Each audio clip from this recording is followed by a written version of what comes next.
Naledi dragged her feet up the street, her bag heavy on her shoulder after another long day teaching restless teenagers. All she wanted was to kick off her shoes, make a cup of tea, and sink into the couch. But as she turned the corner to her house, her steps froze. Her favorite blue dress was lying in the grass, one sleeve caught on the fence. A pile of her clothes was scattered across the yard like trash, shoes thrown apart, and her suitcase sat dumped by the gate as if it had been tossed there. For a moment she thought maybe there had been a robbery, but then she saw it, the note fluttering on the front door. Her stomach clenched. She could feel her heartbeat in her throat as she moved closer. Curtains shifted across the street. Neighbors were peeking, whispering, pointing. Children paused their games, staring at her with wide eyes. Heat rose in her face, shame pressing on her chest. Whatever this was, it wasn't private. It was a show, a spectacle for everyone to see. Naledi's hands trembled as she reached for the note, but stopped short, afraid of what it might say. She looked down at her clothes lying in the dirt, each item a piece of her life now exposed to strangers' eyes. The betrayal wasn't just in the mess.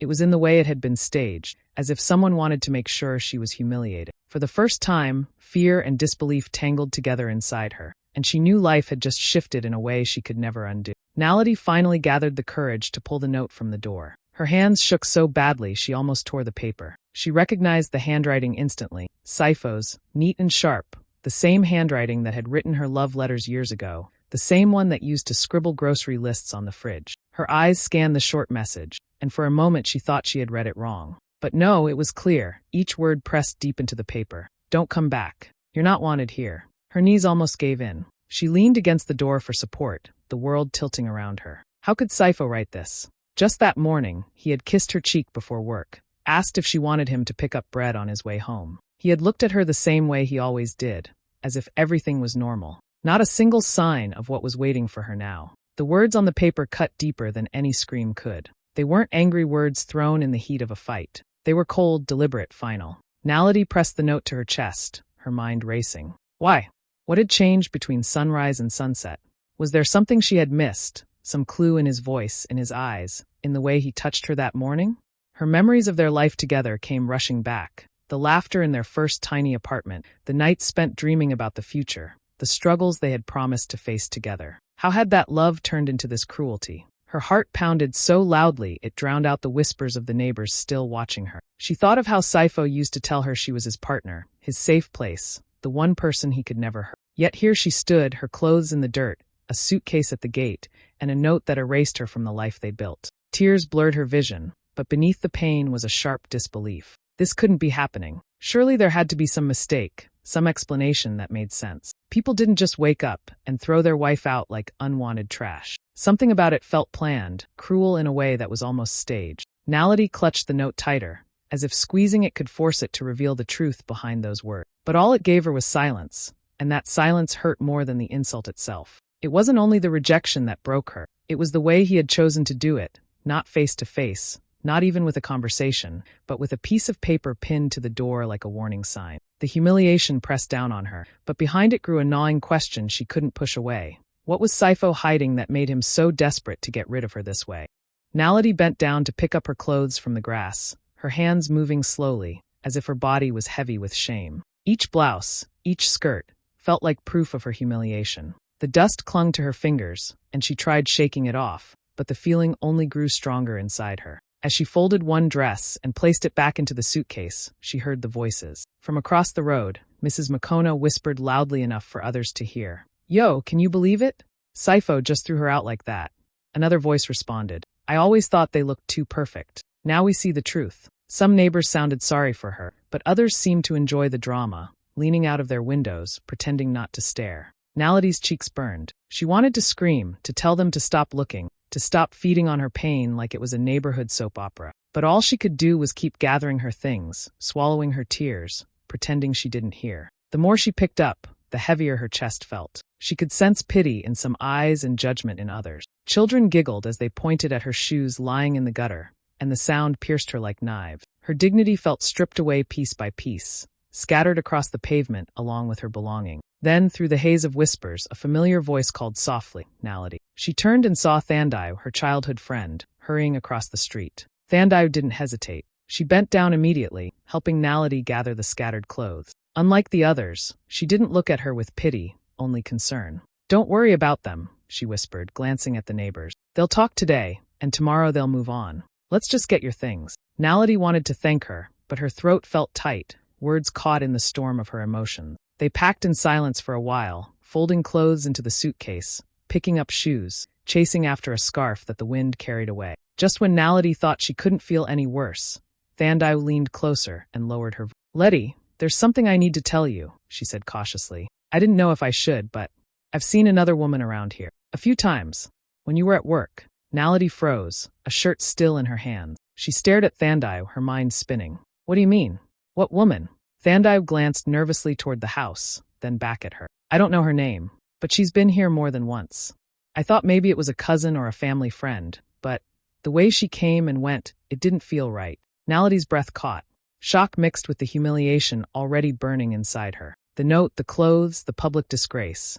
It all began to take on a sharper, darker meaning. Her pain twisted into suspicion, and for the first time that evening, her tears gave way to anger rising in her chest. Something wasn't just wrong. Something had been planned. Naledi sat in her car outside the house, her suitcase stuffed with dusty clothes beside her, the note still burning in her hand. Her mind refused to stay still. Questions spun around her like a storm. She grabbed her phone and dialed Sipho. Once. Twice.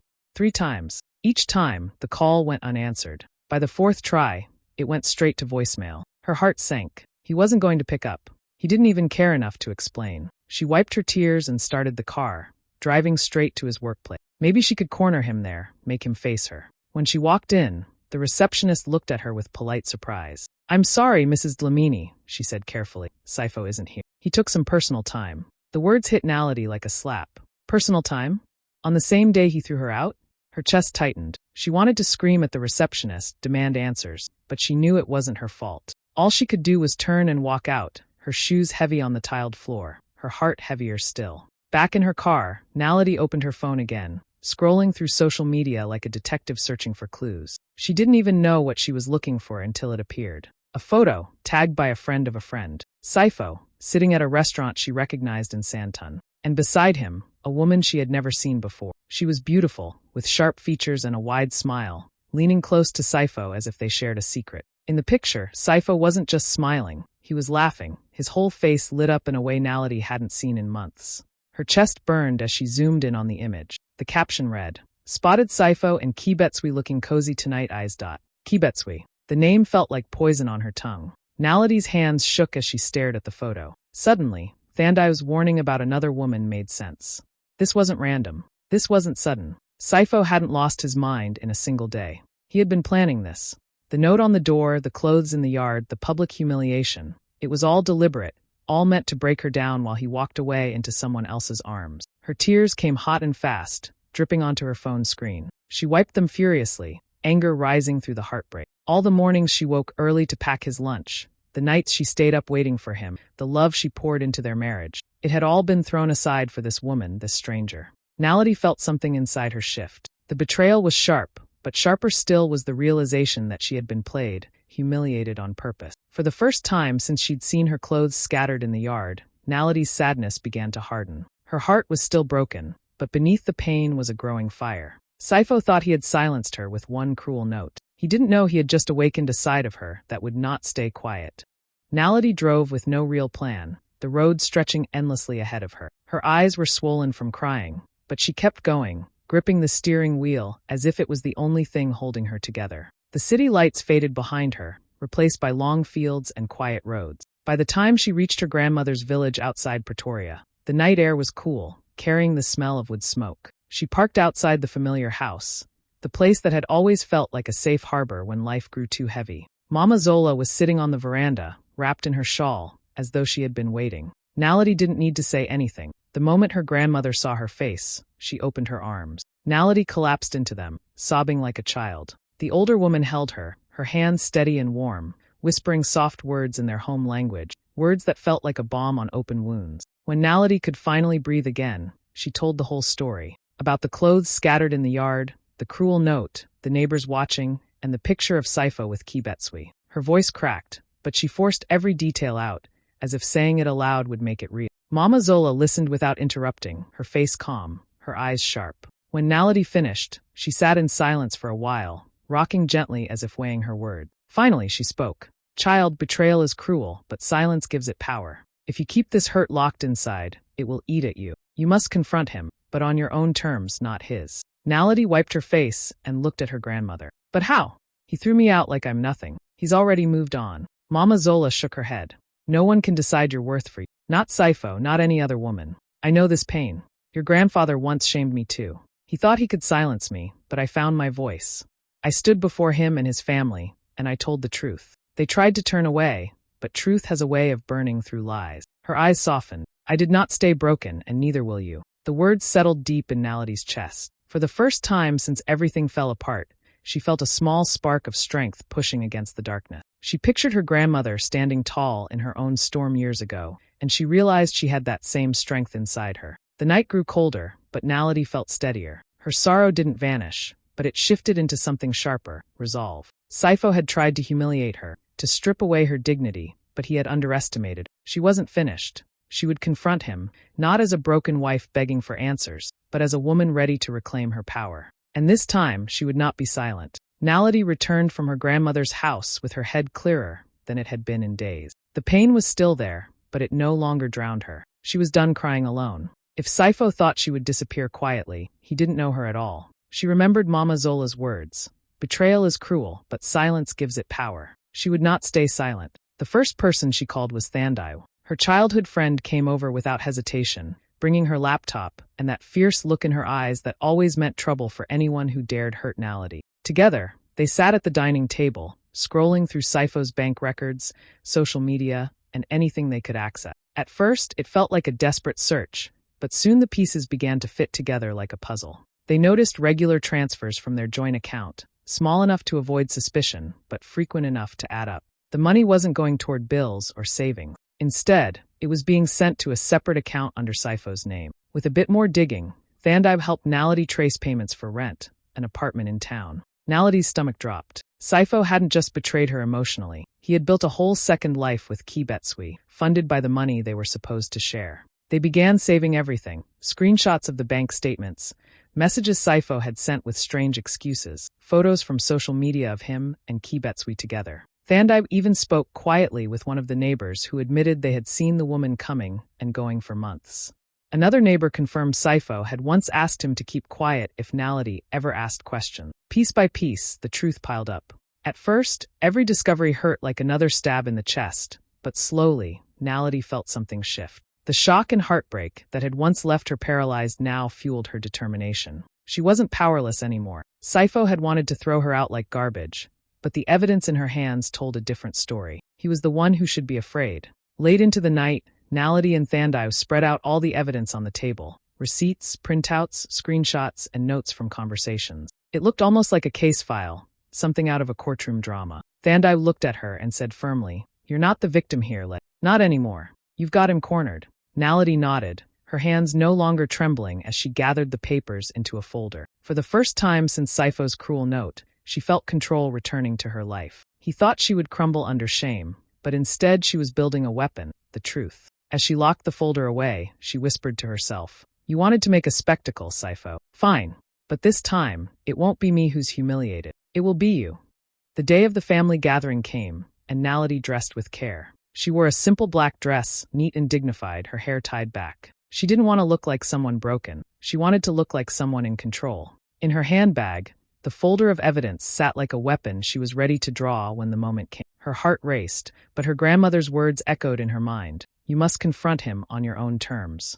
Sipho's parents' home was full of chatter when she arrived. Aunties, uncles, cousins. Everyone was there, plates of food in their hands, laughter in the air. But when Naledi walked in, the room went quiet. People had heard the rumors. They had seen the note on her door. Some looked at her with pity, others with curiosity. Sipho himself stood near the dining table, and beside him, holding his arm like she belonged there, was Keabetswe. The sight made Naledi's chest tighten, but she kept her head high and walked straight in. She greeted the elders politely, then stood in the center of the room. "I need to say something," she began, her voice calm but firm. All eyes turned to her. Sipho shifted uncomfortably, already sensing trouble. Naledi opened her bag and placed the folder on the table. She spoke slowly, clearly, so no one could miss a word. "Sipho threw me out of our home. He told me I wasn't wanted. But what he didn't tell you is why." She pulled out the bank statements first. For months, he has been taking money from our joint account. This is where it went. She held up the receipts for rent, the proof of the apartment.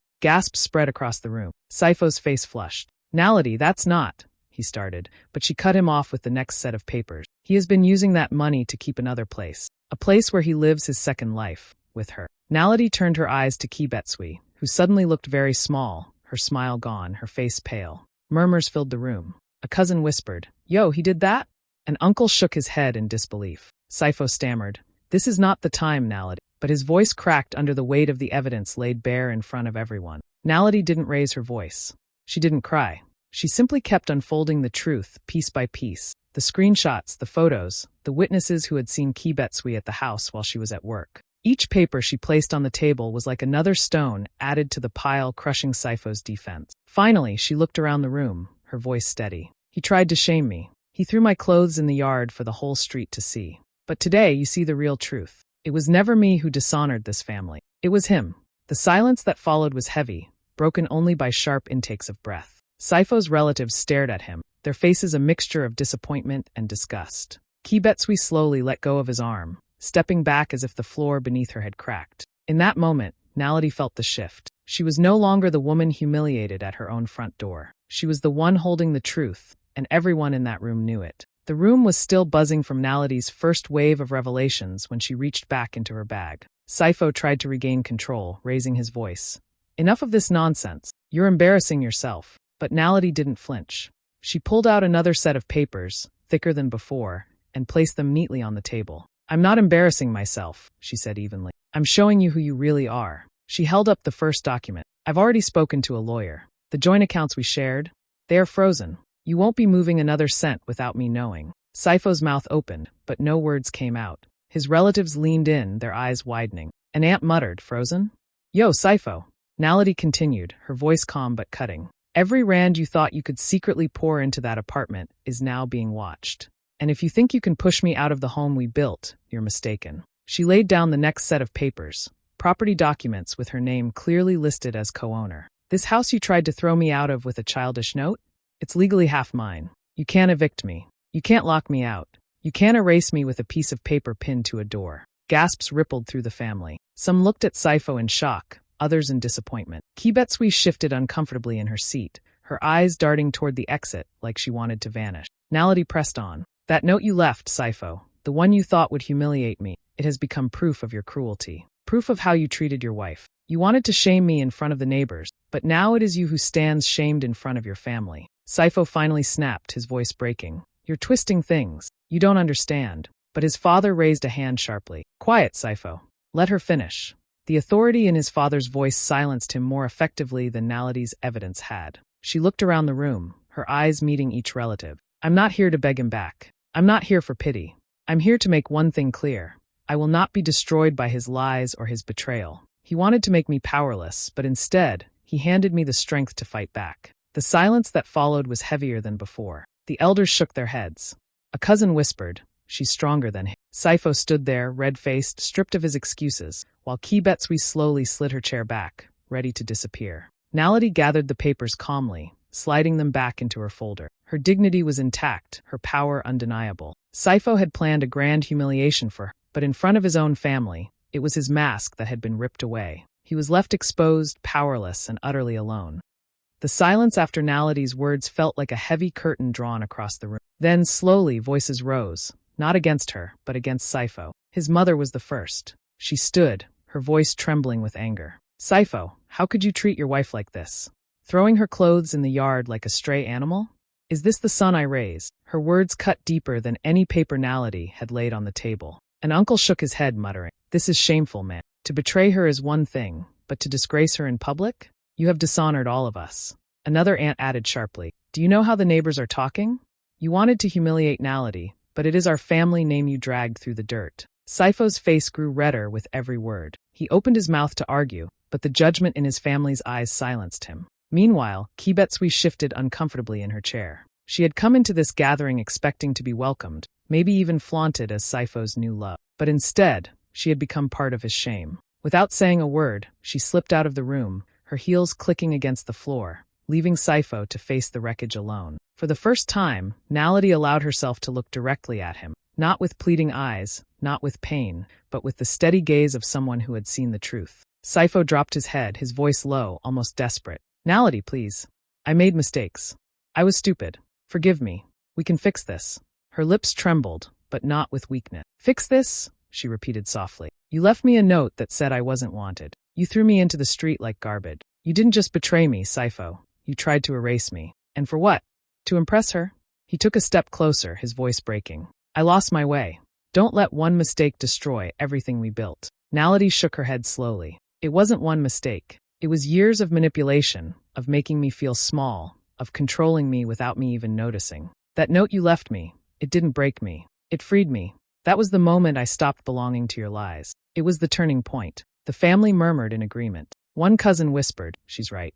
He's been showing this side for a long time. Another nodded. At least now it's all in the open. Sipho's shoulders slumped as the reality sank in. He wasn't just losing his wife. He had lost his family's respect, the community's trust, and the mask he had worn for so long. Naledi, meanwhile, stood taller than ever. She had carried her pain into this house, but she was walking out with something far more powerful, her dignity. In the days that followed, word spread quickly. The neighbors who once whispered behind curtains now spoke openly. Sipho had disgraced himself, not Naledi. The community finally saw him for what he was, and in contrast, they saw her strength shine even brighter. Naledi packed what she needed and left the house that had once been her home without looking back. She moved into Mama Zola's place, the old village house filled with warmth, prayer, and the steady voice of her grandmother reminding her that storms always pass. At first, the silence of the nights weighed on her, but slowly it became a kind of peace. She could breathe again without Sipho's shadow pressing over her. Not long after, Naledi received news from work. The school had been considering her for a promotion,